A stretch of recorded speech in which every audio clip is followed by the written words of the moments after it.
Hey guys, welcome back to my channel. I got another really cool guitar to show you guys today. Come on inside and let's take a look at this thing.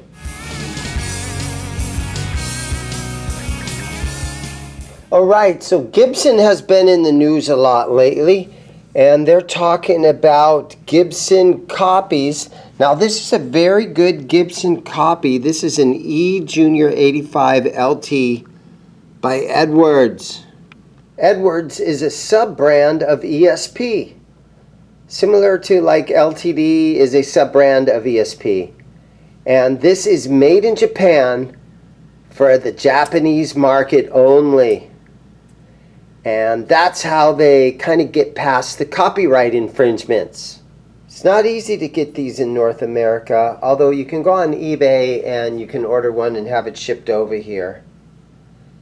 This has a nitro finish and a rosewood fretboard. It's a set neck with a 24.5-inch scale length. So this thing is very much like a Gibson. This is one of the best copies that they make. And this thing is really lightweight. When I lifted up the case, I was like, wow, is there even a guitar in here? Very lightweight. So I got this thing back on my bench. My customer wants new strings put on it. And he's gonna put 11 gauge strings on it. Where are those things at? Here they are. So this is what's going on this guitar today. 11 through 54s. Those are kind of heavy. I kind of prefer a guitar that has 9s or 10s on it, because I like doing string bends and stuff. But yeah, so Gibson has been in the news a lot lately, and they're really angry at a lot of people for making, you know, replicas of their guitars. And you can understand that they're, you know, why they're mad about it, but it seems kind of pointless, I think. They're suing Dean, and Dean started making some of those guitars like 40 years ago. And, you know, Japan, for some reason, I don't understand, that this guitar is like a perfect example of a Gibson copy. And, but because I guess trademarks and stuff, they got these strings tied in there really kind of funny. I hate when they do that.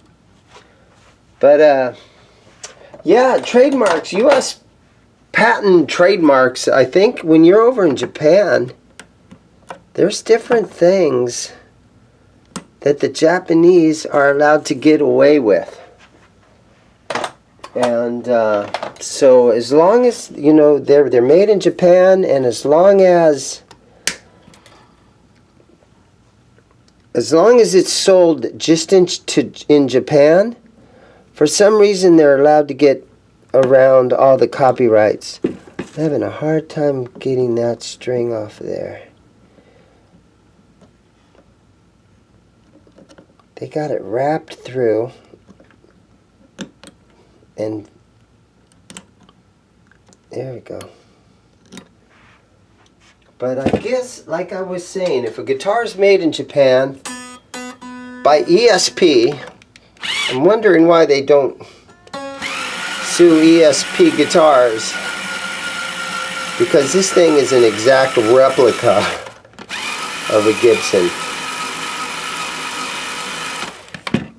But if Gibson wins their lawsuit with Dean, because they're trying to set an example, they're thinking, is it going to slow down all these other companies from making these beautiful copies? If they win, are these other companies going to say, hey, you know, we better stop building all these guitars because they're going to sue us next? So I don't know if that's going to work for Gibson. I think the only thing that's going to happen is if they win that lawsuit with Dean, it's going to maybe scare some of these other companies, and these other companies are like, well, we don't want to get sued, so maybe we should not build a guitar that looks exactly like a Gibson. Boy, these babies are hard to get out of here too. Having a tough time today. So who knows what's going to happen. It seems unlikely to me though that Dean is actually going to lose and have to pay them money. They might get a cease and desist order, but if Dean gets a cease and desist order to stop making the Dean V and you know, the Dean Explorer, it's going to cost Dean money because they're going to have to revamp all their tooling and everything. So, but anyhow, you know what? I wanted to get in here and let's look at the back of this pickup and see what if it's tagged with anything.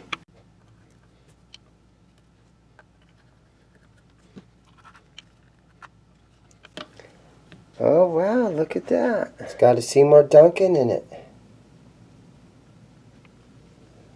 Nice. Yeah, my customer just ordered this guitar.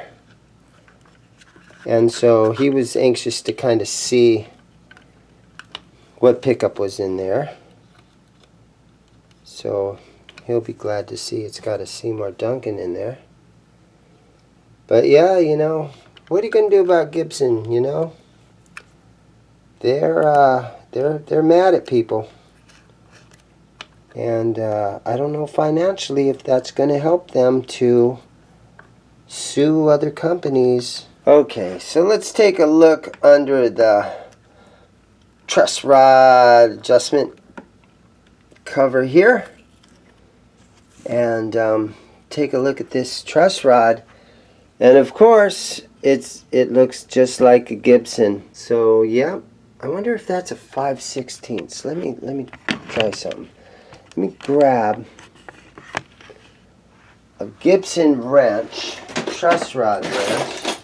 I think it's got one of those. Ah, here's one. Let's see what happens here. Yep, there it is. And it's got a good working truss rod. So, yeah, the same tool that they use in Gibson, it works in that.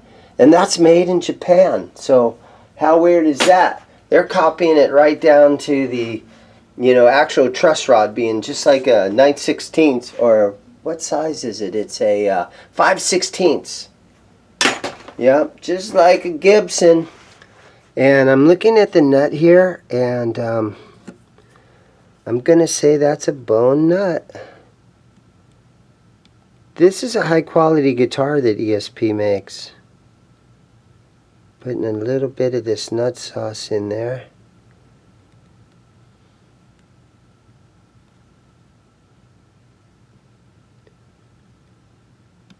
There it goes. And you know what's weird is my customer, he was like, I'm going to buy a Gibson. I'm going to buy a Gibson. And then, guess what he did?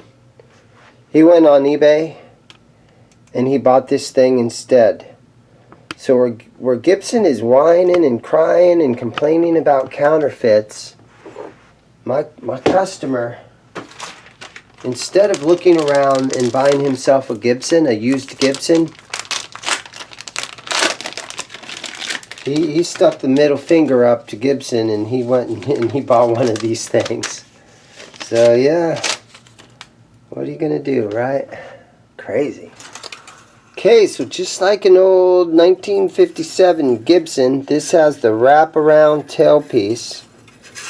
And it just lays right under here. There's no way to really intonate this thing, except for you've got two small little screws on each side that you can move the bridge back and forth like this direction. But yeah, that just slides right in there like that. And these wrap around like this.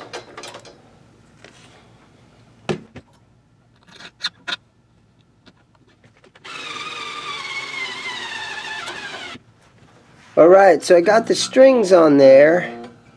And one thing I'll say about these wraparound bridges, sometimes the string winding kind of lays on the side right here. You can see on the G string how that's kind of high right there, and sometimes that'll hit your hand when you're palm muting and stuff. So that's one of the only things that I don't really like about the wraparound tailpieces, is once in a while you'll get something like that, and I could probably tap that with my little brass hammer or something. But yeah, that's just one of the things that you know, kind of bugs me a little bit. Wow, guys, this is a big old kick in the teeth to Gibson, right?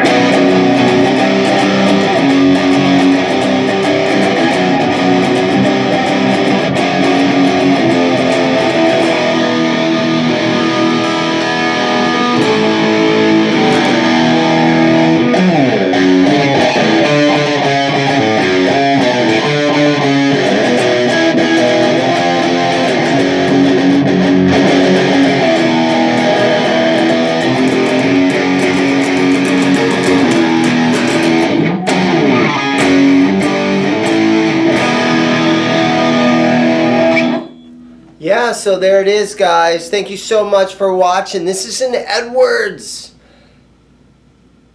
Very nice guitar. ESP. It is a replica of a Gibson. So Gibson, you bullies, take that, right?